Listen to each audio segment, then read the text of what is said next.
Private mortgages check all the boxes of an ideal investment. In this video, I'm going to show you the 3 most important things you need to consider before you lend your money to a stranger, so you can invest safely with confidence and peace of mind. My name is Chris Nichilo, aka The Wealthy Lender. I'm also the founder of Magnetic Capital Group, a licensed mortgage brokerage and administrator in the province of Ontario and Canada's premier private mortgage administration firm. Now, over the past 5 years, I've helped other investors lend over $110 million in private mortgages secured against residential properties in Ontario with no losses and an average annual return just under 10%. I don't say that to impress you, but rather to impress upon you that what I teach is not a get-rich-quick scheme, quite the opposite in fact. But if you invest in private mortgages the way I do, you'll probably get rich quicker than you think. And with my approach, you'll enjoy a smooth investment experience, produce consistent, predictable returns, and never lose sleep worrying about your money again. Yeah, well, I talk about them all the time.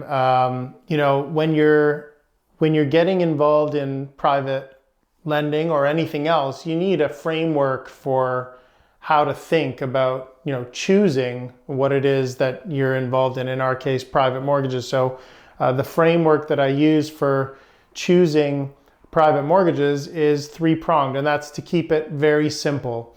Number 1 is collateral. Number 2 is the borrower's ability to pay. And number 3 is the exit strategy. And these 3 sort of principles or fundamentals really guide all the decision making that goes into determining whether an application turns into a funded loan or gets declined. And the number 1 piece above all, and they're not all created equal in my opinion, collateral is the number 1 lead, because if you're not comfortable with the collateral, there's no good reason to look at the borrower's ability to pay or the exit strategy, because it is the collateral that essentially acts as your fail-safe. If everything else goes wrong, if the exit strategy doesn't get executed the way it was supposed to, if the borrower's circumstances completely change from the time before you approve the loan to sometime during the term, everything changes. The collateral should be your salvation, if you will, because ultimately, if you want to simplify the private lending process, you should look at every loan as if it's going to default, and you're going to end up in possession of the collateral, and then you're going to have to liquidate that collateral in order to get your money back, plus get the interest that's owed to you, right? And the example I use most often is looking at gold, because gold is the type of collateral everyone can sort of relate to. And it's excellent collateral. And the reason it's excellent collateral is because of 2 things. It's universally valued, meaning anywhere around the world on any given day at any point in time, you and I can both agree on what a piece of gold is worth. Now, of course, we have to ensure that the gold is actually gold. We have to ensure what its weight is, what purity it is, and those types of things to establish what type of gold we're talking about here. But once we are able to run those tests or run that due diligence, then we can agree on what the gold is worth at any particular point in time. That's what it means to be universally valued. And then gold is also highly marketable, which makes it very, very good collateral. And when I say highly marketable, I essentially mean, in other words, it's easy to sell. And if you think about it, you can sell gold in a number of ways. You can sell it, the simplest way would be to walk down the street to a pawn shop and sell it there. So when it comes to collateral, what you're looking for is collateral that shares those 2 characteristics. And for us, real estate has those 2 similar characteristics. It's very marketable, right? Fairly easy to sell. And when I say universally valued, for real estate, what I mean is if you and I were to appraise the same property with 2 independent appraisers, it is very likely on a residential property at least, that we would find that the two valuations would be within a pretty narrow range. And so the number one fundamental will always, for me, be the collateral. And we're starting with the worst case scenario in mind. So when I look at an application, I immediately go to the property. So what is the property? Where is the property? How marketable is the property?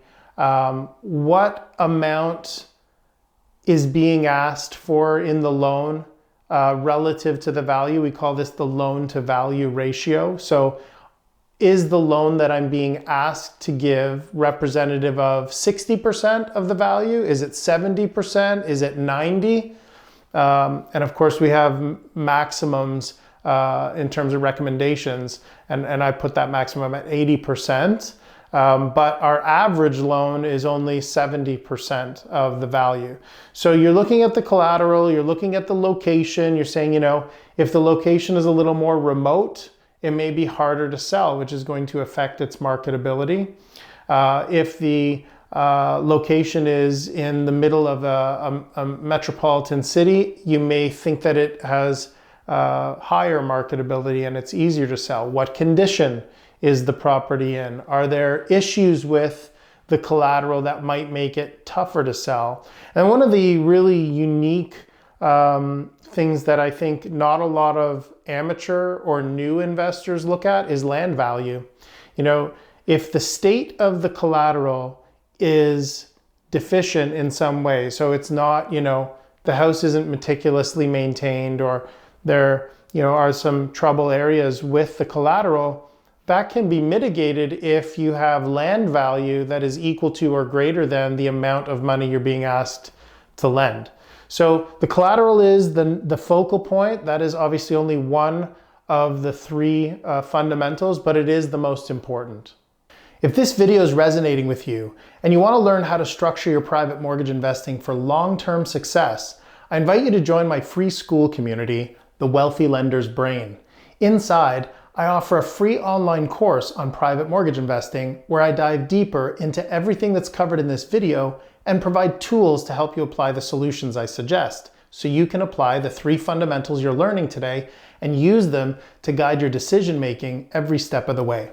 Now, as a member, you can also post questions in real time and get them answered quickly. Plus, I host a weekly live Q&A session where you can talk to me directly and get the guidance you need to navigate your investment successfully. Just click the link in the description below to get access. It's quick and painless to join.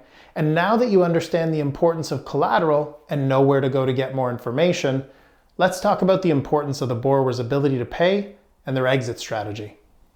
Let's just assume, so you've received this application, you've done some due diligence, initial due diligence on the collateral, the property, and you're comfortable that that property is, worth enough, in good enough condition, marketable enough to feel comfortable in the worst case scenario. You end up in possession of it. It is needed to be liquidated in order to get your money back. Now it's time to look a little deeper into the other two fundamentals. Number one is the borrower's ability to pay. Number two is the exit strategy. How are you going to get your money back? See, with private mortgages, something key to remember is that different than bank mortgages, private mortgages typically charge interest only, which means if I lend you $100,000 today and I charge you $10,000 in interest, 10%, you will pay 1/12 of the $10,000 each month for 12 months. And then at the end of the 12 months, you will still owe me $100,000. So your payment each month is not reducing the principal of the loan. So this is why both of these fundamentals tie together so closely. Number one, I need to understand or feel comfortable that you can make those 1/12 of the $10,000 payments every month. And then at the end, I need to know that somehow you also have a strategy in place that makes sense where you could pay me back the $100,000 I lent you. Remember, the cycle of a private mortgage loan or investment does not end until the loan discharges, right? And I think this is one of the key things people forget is putting the money out is one thing, getting it back is something else. And everything that happens in between has everything to do with the borrower's ability to meet their obligations. So we have to look first and foremost at their circumstances. So it doesn't take, here's the good news, it does not take rocket science to figure out whether a borrower is likely to be able to make the payments.